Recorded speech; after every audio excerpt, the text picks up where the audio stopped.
pagi saudara-saudara yang Kristus kasihi. Selamat berjumpa kembali dalam doa pagi bersama Heaven Ministry. Kemarin saya sudah berkhotbah tentang usirlah iblis dari rumahmu. Saya juga sudah bercerita tentang apa saja yang terjadi biasanya apabila ada iblis di rumah kita yang kita undang melalui barang-barang tumpas. Apa itu barang-barang tumpas? Barang-barang tumpas ialah barang-barang yang di dalamnya ada iblis. Barang-barang di mana iblis mempunyai hak masuk masuk ke rumah kita. Jadi saudara-saudara berdoa siang malam, saudara urapi rumah, tapi saudara membiarkan barang-barang itu masuk, maka iblis mempunyai kedudukan yang sah dalam rumah saudara. Apa saja gejala-gejala orang-orang yang rumah-rumah yang sudah tercemar orang barang tumpas? Yang pertama, tidak adanya damai sejahtera di rumah tersebut. Sering terjadi percekcokan, pertengkaran antara sesama anggota keluarga, antara suami, istri, dan anak-anak. Penyakit kronis yang dialami oleh anggota keluarga, penyakit di mana kalau diperiksa ke dokter, dokternya akan bilang sudah diperiksa check up semuanya ya, general check up. Oh, tidak ada sakitnya kok katanya. Mimpi-mimpi buruk dan mimpi-mimpi yang tidak menyenangkan yang terjadi setiap malam. Biasanya mimpi dikejar setan lah, jatuh dari jurang lah, mimpi kecelakaan lah. Pokoknya mimpi-mimpi yang gak enak, yang setiap mimpi kita menjadi terbangun dan terkejut.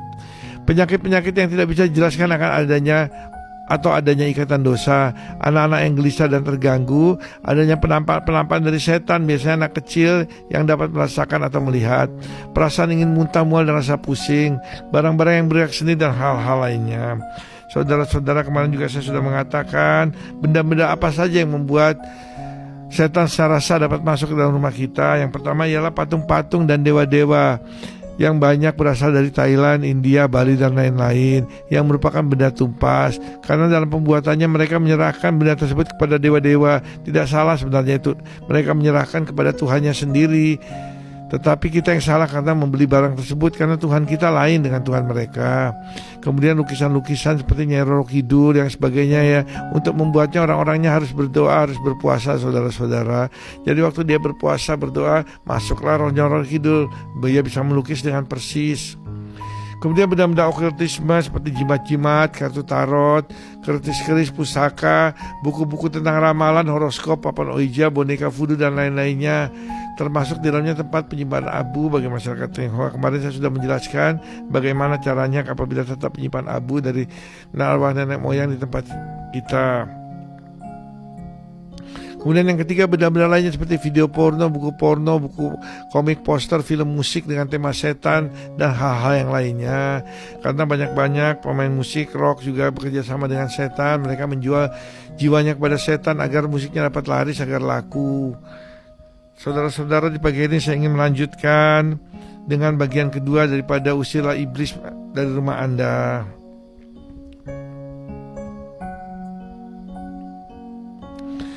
Yang ketiga ya, internet juga memegang peranan yang sangat besar untuk memperluas kerajaan iblis di muka bumi. Situs-situs seks adalah situs yang paling banyak diminati saat ini. Situs-situs tersebut mempunyai ranking yang sangat tinggi.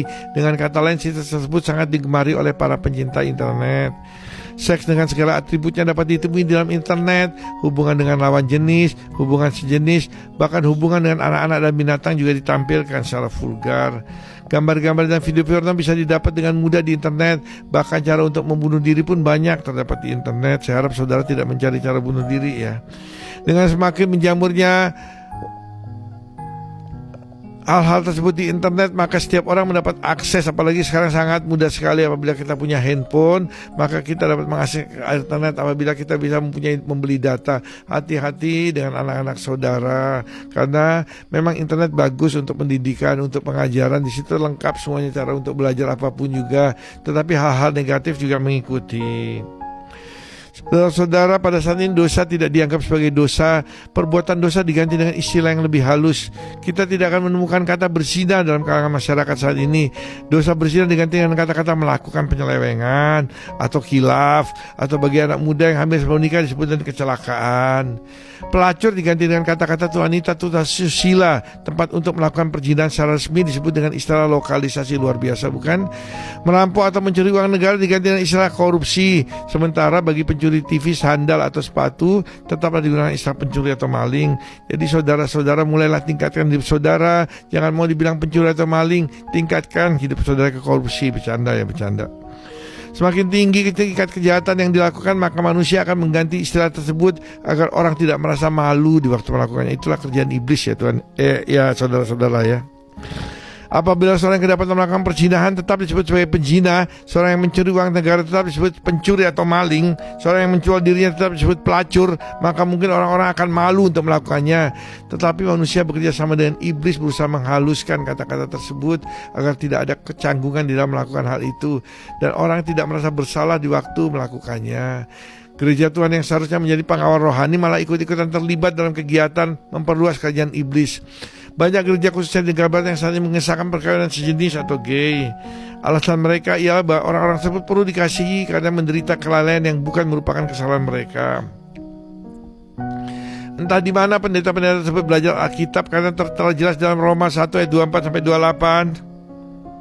Karena itu Allah menyerahkan mereka kepada keinginan hati mereka akan kecemaran, sehingga mereka saling mencemarkan tubuh mereka.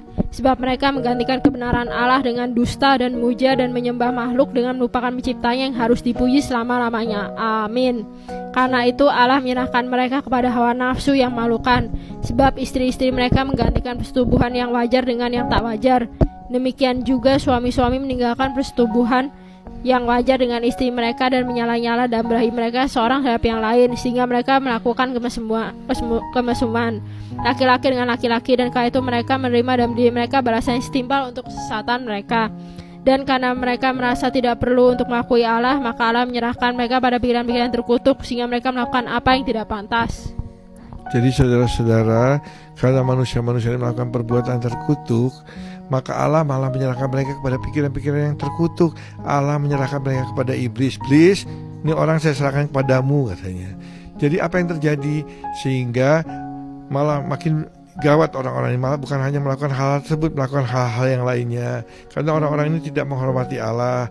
Ingat, dari zaman pertama, dari zaman manusia pertama diciptakan, Tuhan tidak menciptakan Adam dan David ya. Tuhan menciptakan Adam dan Hawa. Tidak pernah ada Adam dan David atau Hawa dan Dewi. Jadi saudara-saudara, jangan terpengaruh oleh hal-hal tersebut yang bukan berasal daripada Allah. Kenapa orang-orang ini begini? Mereka bisa begini karena memang mereka ada hubungannya dengan dosa kutuk keturunan. Gay atau hubungan sesama jenis tertera secara jelas dalam Alkitab. Asal mula kata sodomi berasal dari kata Alkitab, kata Sodom dan Gomora. Saudara baca ya, dengar ya ceritanya, pernah ya? Atau kalau saudara yang malas Alkitab, cari di Google ya. Di situ kota Sodom dan Gomora dihukum Tuhan, diporak-porandakan, ada bom atom dari surga. Di situ ada Lot dan keluarganya. Istri Lot menjadi tiang garam. I have decided to follow Jesus.